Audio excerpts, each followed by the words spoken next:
អ្នកមិនចាំបាច់ទៅបញ្យល់ប្រាប់អ្នកដតីពីការលំបាករបស់យើងទេវាគ្មានតម្លៃអីតតែសោះ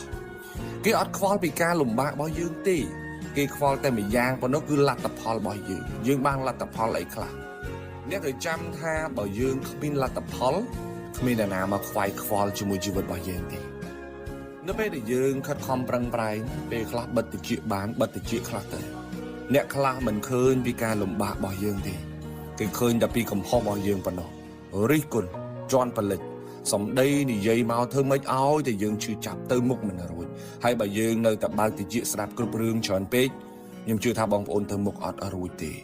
រឿងណាគួរស្ដាប់ចាំស្ដាប់រឿងណាដែលគិតថាសម្រាមណាកុំស្ពាយតាមខ្លួនច្រើនពេកធ្ងន់ណាស់នៅពេលដែលយើង